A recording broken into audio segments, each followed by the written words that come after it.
ബെന്യാമിൻ്റെ ആടുജീവിതം എന്ന നോവലിനെ ആസ്പദമാക്കിയിട്ട് ബ്ലസ്സി സംവിധാനം ചെയ്ത ചിത്രം ആടുജീവിതം ദ ഗോട്ട് ലൈഫ് ഇന്നലെ കണ്ടു. തിയേറ്ററിൽ പോയി കണ്ടു. പടത്തെക്കുറിച്ച് ഒറ്റ വാക്ക് പറയുകയാണെങ്കിൽ ഒരു 1.5 മൂവി. വളരെ നല്ല രീതിയിൽ പടച്ചുവിട്ട ഒരു മാസ്റ്റർ ക്രാഫ്റ്റ്മാൻഷിപ്പാണ് ഈ ആടുജീവിതം മൂവി. പടത്തിലെ നായകൻ പൃഥ്വിരാജ് സുകുമാരൻ പടത്തിൽ ചെയ്തത് എന്താണെന്നുള്ളത് കണ്ട് അറിയേണ്ട ഒരു സംഭവം തന്നെയാണ്. അത്രക്കും മികച്ച രീതിയിൽ അദ്ദേഹം ചെയ്തു വെച്ചിട്ടുണ്ട്. ഈ പടത്തിന് വേണ്ടി അദ്ദേഹം എടുത്ത എഫേർട്ട് എന്ന് പറഞ്ഞാൽ 100-ൽ 110 മാർക്ക് കൊടുക്കാൻ പ്രാപ്തമായിട്ടുള്ള രീതിയിലുള്ളതാണ്. ഒരുപാട് എഫേർട്ടുണ്ട് ഈ പടത്തിൻ്റെ പുറകിൽ എന്നുള്ള കാര്യം നമുക്ക് മനസ്സിലാവും. കാരണം 2008 ബ്ലസ്സി എന്ന സംവിധായകൻ ഈ ഒരു പടത്തിന് വേണ്ടിയിട്ട് ബെന്യാമിൻ്റെ അടുത്ത് പോയിട്ട് തിരക്കഥ എഴുതാനായിട്ടൊക്കെ അപ്രോച്ച് ചെയ്ത് കോൺട്രാക്ട് സൈൻ ചെയ്യുന്നു.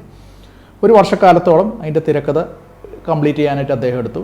പക്ഷേ അദ്ദേഹത്തിന് ഒരു പ്രൊഡ്യൂസറെ കിട്ടിയില്ല. കാരണം അത്ര വലിയൊരു ബഡ്ജറ്റ് പടമായിരിക്കും എന്നുള്ള കാര്യത്തിൽ സംശയം ഉണ്ടായിരുന്നില്ല. അതുകൊണ്ട് തന്നെ ഒരു തക്കതായിട്ടുള്ള ഒരു പ്രൊഡ്യൂസറെ അദ്ദേഹത്തിന് കിട്ടിയില്ല. ഒരുപാട് കാലം അതിനുവേണ്ടി വെയിറ്റ് ചെയ്ത് നടന്നു. പിന്നെ ഈ പടത്തിൽ തന്നെ അഭിനയിക്കുന്ന ജിമ്മി ജീൻ ലൂയിസ് അങ്ങനത്തെ കുറച്ച് ആൾക്കാരൊക്കെ സപ്പോർട്ട് കിട്ടി. പിന്നെ ഒരുപാട് പ്രൊഡ്യൂസേഴ്സ് ഈ പടത്തിൽ ഇൻവോൾവ് ആണ്.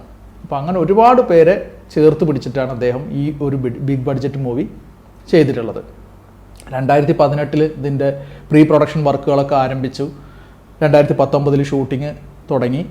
ഷൂട്ടിങ് നടന്നുകൊണ്ടിരിക്കുന്നത് ജോർദാനിൽ വെച്ചിട്ടാണ്. അപ്പോൾ ഷൂട്ടിംഗ് നടന്നുകൊണ്ടിരിക്കുന്നതിൻ്റെ ഇടയിൽ മാർച്ചിൽ ഇത് നമ്മളെ COVID-19 വന്ന് ആ സമയത്തുള്ള പാൻഡമിക് പ്രശ്നങ്ങളൊക്കെ വന്ന് അതിനൊക്കെ അതിജീവിച്ച് 70 ദിവസത്തോളം അവിടെ അവർ കുടുങ്ങിപ്പോയി എന്നാണുള്ള അറിയാൻ കഴിഞ്ഞത്. അതിനുശേഷം അവർ നാട്ടിലേക്ക് വന്ദേ ഭാരത് മിഷനിലെ പാർട്ടായിട്ട് നാട്ടിലേക്ക് തിരിച്ചെത്തി. പക്ഷേ ഓല അത് അവിടത്തെ കൊണ്ട് അവസാനിപ്പിച്ചില്ല. വീണ്ടും 2021-22 ആയിട്ട് ഇതിൻ്റെ ഷൂട്ടിങ് ഫുള്ള് കംപ്ലീറ്റ് ചെയ്തു വെച്ചു. 2 വർഷം സമയമെടുത്തു ഈ പോസ്റ്റ് പ്രൊഡക്ഷൻ വർക്ക് കാര്യങ്ങളൊക്കെ കഴിഞ്ഞതിന് ശേഷം തിയേറ്ററിലെത്താൻ. ഇപ്പോൾ ഒരുപാട് അധ്വാനം ഈ പടത്തിലുണ്ട് എന്നുള്ള കാര്യം ഈ പടത്തിലെ ഓരോ വിഷ്വൽസ് കാണുമ്പോൾ നമുക്ക് മനസ്സിലാവും. പടം തുടങ്ങുന്നത് തന്നെ ഗൾഫിൽ എത്തിച്ചേർന്ന നജീബിൻ്റെ കൂട്ടുകാരൻ ഹക്കീം അവരെ കാണിച്ചുകൊണ്ടാണ്. അവർ അറബിയുടെ ഒരു കുതന്ത്രത്തിൻ്റെ പാർട്ടായിട്ട് അവർ ഒരു അടിമ ജീവിതം നയിക്കാൻ വേണ്ടിയിട്ട് ആടിനെ മേയ്ക്കാനായിട്ട് പോകുന്നതും അവിടെ അകപ്പെടുന്നതും അവിടെ നിന്നുള്ള ആ ഒരു സർവൈവലും കാര്യങ്ങളൊക്കെയാണ് ഈ പടത്തിൻ്റെ ഇതിവൃത്തം.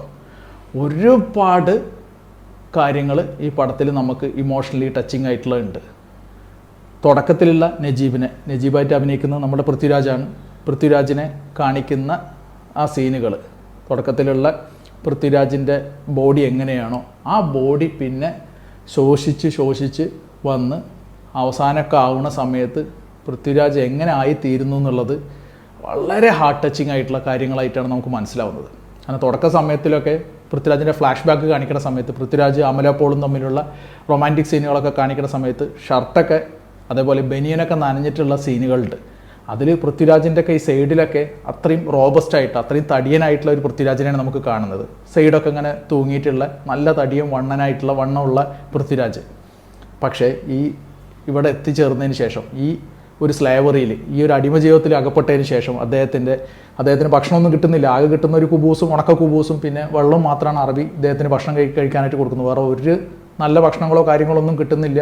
പുറലോകത്തോടെ ഒരു കോണ്ടാക്റ്റ് ഇല്ല. വെള്ളം പോലും വളരെ മിതമായിട്ട് അദ്ദേഹത്തിന് കിട്ടുന്നുള്ളൂ. അപ്പോൾ അങ്ങനെ ബുദ്ധിമുട്ടി ജീവിക്കുന്നതിൻ്റെ ഇടയിൽ അദ്ദേഹം ശോഷിച്ച് ദിനം പ്രതി വന്നുകൊണ്ടിരിക്കുകയാണ്. അങ്ങനെ പൃഥ്വിരാജ് മെലിഞ്ഞ് ഉണങ്ങിയിട്ടുള്ള സീനുകളുണ്ട്. അതിൽ ഒരു സീൻ എന്ന് പറഞ്ഞു കഴിഞ്ഞാൽ അത് പൃഥ്വിരാജ് അവിടുന്ന് രക്ഷപ്പെടാൻ ശ്രമിക്കുന്ന ഒരു സമയത്ത് ഉടുത്തിരിക്കുന്ന വസ്ത്രം മൊത്തം അഴിച്ചിട്ട് പൂർണ്ണ നഗ്നനായിട്ട് പോകുന്നൊരു സീനുണ്ട്. ആ സീനിൽ പൃഥ്വിരാജിനെ കാണുമ്പോൾ നമുക്ക് ശരിക്കും ആകെ അന്തം വിട്ട് പോകും. കാരണം 98 കിലോഗ്രാം വെയിറ്റ് ഉണ്ടായിരുന്ന പൃഥ്വിരാജ് 31 കിലോളം കുറച്ച് 67 കിലോഗ്രാം, അതായത് 1/3 ബോഡിയുടെ വെയിറ്റ് കുറച്ചിട്ടുള്ള ഒരു ട്രാൻസ്ഫോർമേഷൻ സീനാണ് നമ്മൾ കാണുന്നത്. ഫുള്ള് നെഞ്ചൊക്കെ ഉണങ്ങി ഒട്ടി വയറൊക്കെ ഉള്ളിലോട്ട് പോയി ഒന്നുമില്ല. പൃഥ്വിരാജ് എന്ന് പറഞ്ഞ ഒരു കുട്ടിയെ പോലെ പോകുന്ന ഒരു സീനാണ്. അത് വളരെ നമുക്ക് വിഷമം വരുന്ന രീതിയിലുള്ള ഒരു സീനായിട്ട് എനിക്ക് തോന്നിയത്. മാത്രമല്ല അതിലുള്ള ആ ഒരു ട്രാൻസ്ഫോർമേഷന് വേണ്ടിയിട്ട് അദ്ദേഹം എടുത്ത എഫേർട്ട് അത് എത്രമാത്രം ആയിരിക്കും എന്നുള്ള കാര്യം നമുക്ക് തോന്നും. അത്രക്കും എഫേർട്ട് എടുത്തിട്ടാണ് ആ ഒരു രംഗം അദ്ദേഹം ചിത്രീകരിക്കാൻ വേണ്ടിയിട്ട് ശ്രമിച്ചിട്ടുണ്ടാവുക, അല്ലെങ്കിൽ അതിന് വേണ്ടിയിട്ട് എഫേർട്ട് ഇട്ടിട്ടുണ്ടാവുക എന്നുള്ള കാര്യത്തിൽ സംശയമില്ല. അങ്ങനെ നിൽക്കെ പിന്നെ ഇതിനകത്ത് പറയേണ്ട ഒരുപാട് സീനുകളുണ്ട്. ഇതിൽ VFXൻ്റെ ഇതൊക്കെ എന്ന് പറഞ്ഞാൽ നല്ല രീതിയിൽ തന്നെ അവർ യൂട്ടിലൈസ് ചെയ്ത മരുഭൂമിയിൽ ഈ മണൽക്കാറ്റുകൾ കാണിക്കുന്ന രംഗങ്ങൾ, അതേപോലെ തന്നെ കഴുകൻ വന്ന് ഈ മൃതശരീരങ്ങൾ കൊത്തിപ്പറിച്ചു കൊണ്ടുപോകുന്ന സീനുകൾ, അത് ആ സമയത്തൊക്കെ. പിന്നെ അതേപോലെ തന്നെ ഇവർ യാത്ര ചെയ്തുകൊണ്ടിരിക്കുന്നതിൻ്റെ ഇടയിൽ കാലിൻ്റെ ഇടയിൽ ഈ മണലിലൂടെയുള്ള അണലിപ്പാമ്പുകളൊക്കെ വന്ന് അപ്പോൾ അങ്ങനെ അവർ അറ്റാക്ക് ചെയ്യുന്ന സീനുകളൊക്കെ ഉണ്ട്. അപ്പോൾ അതൊക്കെ അവർ എടുത്തുക്കുന്നത് പറഞ്ഞാൽ വളരെ മികച്ച രീതിയിൽ VFXൻ്റെ നല്ല രീതിയിൽ തന്നെ ചെയ്തു വെക്കാനായിട്ട് ഇതിൻ്റെ ആൾക്കാർക്ക് കഴിഞ്ഞിട്ടുണ്ട്. സിനിമാറ്റോഗ്രാഫിയുടെ കാര്യം എടുത്ത് പറയുകയാണെങ്കിൽ DOP ചെയ്തിരിക്കുന്നത് സുനിൽ KS എന്ന ആളാണ്. മികച്ച രീതിയിൽ ചെയ്യാനായിട്ട് അദ്ദേഹത്തിന് കഴിഞ്ഞിട്ടുണ്ടെന്നുള്ളതാണ് മനസ്സിലാക്കാൻ കഴിഞ്ഞത്. ഓരോ ഷോട്ടുകളും ഓരോ ഫ്രെയിമുകളും ഈ പടത്തിലെ ഒന്നിനൊന്നും മികച്ചതാണ്. ഫസ്റ്റ് ഹാഫൊക്കെ എന്ന് പറഞ്ഞാൽ നല്ല സ്പീഡിലാണ് പോകുന്നത്. സെക്കൻഡ് ഹാഫ് അതിൻ്റെ ഇടയിൽ വെച്ച് കുറച്ചൊരു ലാഗ് ഫീൽ ചെയ്യുമെങ്കിലും മികച്ച രീതിയിൽ തന്നെ എടുക്കാനായിട്ട് അവർക്ക് കഴിയുകയും ചെയ്തിട്ടുണ്ട്. സ്കോറിനെ കുറിച്ച് പറയുകയാണെങ്കിൽ ഒറിജിനൽ സ്കോർ ചെയ്തിട്ടുള്ളത് നമ്മളുടെ AR റഹ്മാനാണ്. AR റഹ്മാൻ്റെ ആദ്യത്തെ പടം നമുക്കറിയാം, മലയാളത്തിൽ ചെയ്ത ആദ്യത്തെ മൂവി പറഞ്ഞാൽ യോദ്ധയാണ്. പിന്നെ അതിനുശേഷം മലയും കുഞ്ഞ് എന്ന് പറഞ്ഞ പടം 2022 ചെയ്തു. ഇപ്പോൾ ഈ ഒരു പടത്തിനും ചെയ്തു. എത്രമാത്രം എഫേർട്ട് ഇതിനകത്തുള്ള BGMന് അദ്ദേഹം കൊടുത്തിട്ടുണ്ടെന്നുള്ള കാര്യത്തിൽ സംശയമില്ല. കാരണം വളരെ മികച്ച രീതിയിൽ തന്നെ BGM ചെയ്തു വെക്കാനായിട്ട് AR റഹ്മാന് കഴിഞ്ഞിട്ടുണ്ട്. പടത്തിനായിട്ട് അത്രക്കും മാച്ച് ചെയ്യുന്ന രീതിയിലാണ് BGM അദ്ദേഹം ചെയ്തു വെച്ചിട്ടുള്ളത്. നമ്മൾ ഇതിനകത്തുള്ള ഓരോ സീനുകളും ഇമോഷണൽ സീനുകളൊക്കെ ആണെങ്കിൽ ആ സമയത്ത് കൊണ്ടുവച്ചിട്ടുള്ള BGM എന്ന് പറഞ്ഞു കഴിഞ്ഞാൽ ശരിക്കും ഹാർട്ട് ടച്ചിങ് ആണ്. അതേപോലെ തന്നെ ഇതിലെ പാട്ട് പെരിയോനയുടെ എന്നുള്ള പാട്ട്, പെരിയോനെ റഹ്മാൻ എന്നുള്ള പാട്ട്, അത് ഇടക്കിടക്ക് ഇങ്ങനെ ഒരു ഹമ്മിങ് പോലെ ഇങ്ങനെ പാടിക്കൊണ്ടിരിക്കുന്നുണ്ട്. അതും കേട്ടുകൊണ്ടിരിക്കാൻ, പടത്തിനകത്ത് കേട്ടുകൊണ്ടിരിക്കാൻ വളരെ മികച്ച രീതിയിലുള്ള കാര്യമായിട്ടാണ് തോന്നിയത്. തിരിച്ചു വരികയാണ് ഇതിനകത്തുള്ള ഫ്ലാഷ് ബാക്ക് സീനുകളിൽ കാണിക്കുന്നത് സൈനുവിനായിട്ട് അഭിനയിക്കുന്ന അമല പോളാണ്. സൈനുവിനായിട്ടുള്ള റൊമാൻറ്റിക് സീൻ, പൃഥ്വിരാജിൻ്റെ റൊമാൻറ്റിക് സീനുകളൊക്കെ എന്ന് പറഞ്ഞാൽ ഒന്നിനൊന്ന് മികച്ചതാണ്.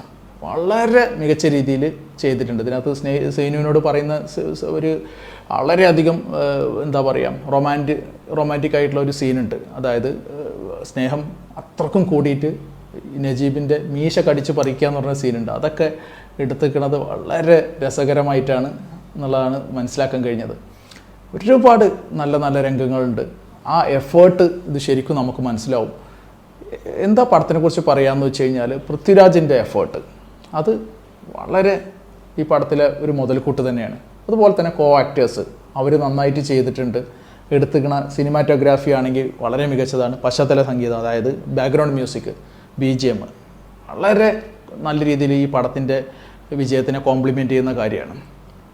പടം റിലീസ് ചെയ്ത് മാർച്ച് 28 നോമ്പുകാലമാണ്. അപ്പോൾ അതുകൊണ്ട് തന്നെ ഇതിനകത്തേക്കുള്ള ആൾക്കാരുടെ ഇൻഫ്ലക്സ് അഥവാ കുത്തൊഴുക്ക് വളരെ കുറവായിരിക്കും എന്നുള്ളതാണ് ഇതിനകത്തുള്ള ഒരു പോരായ്മയായിട്ട് എനിക്ക് തോന്നുന്നത്. അപ്പം ഇന്നലെ തന്നെ കാണാൻ കഴിഞ്ഞത് സെക്കൻഡ് ഷോക്കാണ്. അപ്പോൾ അതിൻ്റേതായിട്ടുള്ള ഒരു പോരായ്മ പടത്തിന് ഉണ്ടാവും എന്നുള്ള കാര്യത്തിൽ സംശയമില്ല. കാരണം മലബാർ ഏരിയയിലുള്ള മെയിനായിട്ടുള്ള സിനിമാ പ്രേക്ഷകർ എന്ന് പറഞ്ഞാൽ ഈ നോമ്പിൽ കാര്യത്തിലൊക്കെ ഇൻവോൾവ് ആയതുകൊണ്ട് തന്നെ തിയേറ്ററിലേക്കുള്ള കുത്തൊഴുക്ക് കുറവായിരിക്കും. എങ്കിൽ കൂടെ ഈ ഒരു 2 ആഴ്ച കഴിഞ്ഞ് കഴിഞ്ഞാൽ പെരുന്നാളൊക്കെ ആവുന്ന സമയമാകുമ്പോഴേക്ക് തന്നെ കൂടുതൽ ഷോകളും കൂടുതൽ ആൾക്കാരുടെ വരവൊക്കെ വെച്ചിട്ട് ഇവർക്ക് കുറച്ചും കൂടെ കൂടുതൽ വരുമാനം കിട്ടേണ്ടതാണ്. പടത്തിൻ്റെ ബഡ്ജറ്റ് എന്ന് പറഞ്ഞാൽ വളരെ കൂടുതലാണ്. 80 കോടി രൂപയാണ് പടത്തിൻ്റെ ബഡ്ജറ്റ്. ഈ ഒരു ബഡ്ജറ്റിൽ ഇറക്കിയ ഈ ഒരു പടം മുതലായി കിട്ടാൻ മുതലായി കിട്ടുന്നെ വേണം. കാരണം അത്രക്കും ആൾക്കാർ പോയി കണ്ടാൽ മാത്രമാണ് ഈ പടത്തിൽ കാര്യമായിട്ടുള്ള ഒരു ബെനിഫിറ്റ് കിട്ടുമെന്നുള്ള കാര്യമാണ് മനസ്സിലാവുന്നത്. വേറൊന്നുമല്ല, കാരണം ഇവിടെ ഇപ്പോൾ കേരളത്തിലൊരു 50 ലക്ഷം ആൾക്കാരെങ്കിലും ഈ പടം ചുരുങ്ങിയത് കാണേണ്ടിയിരിക്കുന്നു. എന്നാൽ മാത്രമാണ് തിയേറ്ററിൽ പോയിട്ട് കാണേണ്ടിയിരിക്കുന്നു. എന്നാൽ മാത്രമാണ് ഈ പടത്തിന് വേണ്ടത്ര രീതിയിലുള്ള ഒരു ബെനിഫിറ്റ്, എക്കണോമിക്കൽ ബെനിഫിറ്റ് കിട്ടുള്ളൂ. ഇങ്ങനെ ബെനിഫിറ്റ് കിട്ടിയാൽ മാത്രമാണ് തുടർന്നും ഇവരെ പോലുള്ള സംവിധായകർക്കും അതേപോലെ പ്രൊഡ്യൂസർക്കും ഇതേപോലെയുള്ള മികച്ച പടങ്ങൾ എടുക്കാൻ തോന്നുള്ളൂ. അല്ലെങ്കിൽ ഇങ്ങനത്തെ പടങ്ങളൊന്നും ഒരിക്കലും യാഥാർത്ഥ്യമായി തീരുമില്ല. അപ്പോൾ ഇതിൻ്റെ ഡിസ്ട്രിബ്യൂഷന് കേരളത്തിലെടുത്തിട്ടുള്ള പൃഥ്വിരാജ് പ്രൊഡക്ഷൻ തന്നെയാണ്. പിന്നെ തമിഴ്നാട്ടിൽ ഇത് റിലീസ് ചെയ്തിട്ടുണ്ട്. അതേപോലെ തന്നെ കന്നഡയിൽ ഹൊമ്പാലെ ഫിലിംസാണ് ഇതിൻ്റെ ഡിസ്ട്രിബ്യൂഷൻ എടുത്തിട്ടുള്ളത്. തെലുങ്കാനയിൽ ഇതിൻ്റെ ഡിസ്ട്രിബ്യൂഷൻ കാര്യങ്ങളൊക്കെ നടക്കുന്നുണ്ട്. അതിൻ്റെ പിന്നെ ചെയ്തുകൊണ്ടിരിക്കുന്നുണ്ട്. പിന്നെ ഉള്ളത് ബോളിവുഡിലാണ്. ഹിന്ദിയിൽ ഇത് AA ഫിലിംസാണ് ചെയ്തിട്ടുള്ളത്. അപ്പോൾ ഇതിനകത്തുള്ള ഏറ്റവും വലിയൊരു കൺസ്ട്രെയിൻ, വരെ മുമ്പിലുള്ള ഏറ്റവും വലിയൊരു തടസ്സം എന്താണെന്ന് വെച്ച് കഴിഞ്ഞാൽ 80 കോടി രൂപയോളം മുതൽ മുടക്കുള്ളൊരു പടം. അത് ഒരിക്കലും ഒരു മാസ് മസാല എൻ്റർടൈനർ മൂവി അല്ല ഇത്. അപ്പോൾ അതുകൊണ്ട് തന്നെ ഇങ്ങനെയുള്ളൊരു പടം കേരളക്കാർ മൊത്തം ഏറ്റെടുക്കുമായിരിക്കാം. കേരളത്തിലെ ഓൾമോസ്റ്റ് എല്ലാ ആൾക്കാരും ഇത് പോയി കാണുന്നും ഉണ്ടായിരിക്കാം. 3 കോടി ജനങ്ങളിൽ ഒരു 50 ലക്ഷം പേരെങ്കിലും ഈ പടം തിയേറ്ററിൽ പോയി കണ്ടു കഴിഞ്ഞാൽ ഒരു 100 കോടി ഗ്രോസ് കളക്ഷൻ കിട്ടി. അതിൻ്റെ ഒരു 40%, അതായത് എന്നാൽ പോലും ഒരു 40 കോടി രൂപ മാത്രമേ ഈ പടത്തിൻ്റെ വരുമാനമായിട്ട് ഇവർക്ക് കിട്ടുന്നുള്ളൂ. അപ്പോൾ എത്രമാത്രം പുറത്തുനിന്ന് ഇത് ഓടി ഉണ്ടാക്കേണ്ടി വരും എന്നുള്ളത് മാത്രമാണ് ഇതിനകത്തുള്ള, അത് കേരളത്തിന് പുറത്ത് എത്രമാത്രം ഓടി ഉണ്ടാക്കേണ്ടി വരും ഈ പടത്തിൻ്റെ കളക്ഷൻ എന്നുള്ളതാണ് ഇതിനകത്തുള്ള ഏറ്റവും വലിയൊരു കൺസ്ട്രെയിൻ ആയിട്ട് എനിക്ക് തോന്നുന്നത്. മാത്രമല്ല ഇത് GCC കൺട്രീസിൽ, എല്ലാ GCC കൺട്രീസിലും ഇത് നിരോധിച്ചിരിക്കുകയാണ്. ആകെ UAE മാത്രമാണ് ഈ പടം റിലീസ് ചെയ്യാൻ അനുമതിയുള്ളൂ. അപ്പോൾ അങ്ങനെ ഒരു വലിയൊരു ഡ്രോബാക്ക് ഈ പടത്തിൻ്റെ മുമ്പിലുണ്ട്. അപ്പോൾ ഇതൊക്കെ അതിജീവിച്ച് ഈ പടത്തിന് വലിയ ഒരു വിജയം ഉണ്ടാവട്ടെ. അതായത് എക്കണോമിക്കലി ഈ പടം എന്തായാലും നല്ലൊരു സൃഷ്ടിയാണ്, ആ കാര്യത്തിൽ ഒരു സംശയവുമില്ല. വളരെ മികച്ച സൃഷ്ടിയാണ്, വളരെ നല്ല ഒരു എൻ്റർടൈനർ മൂവിയാണ്.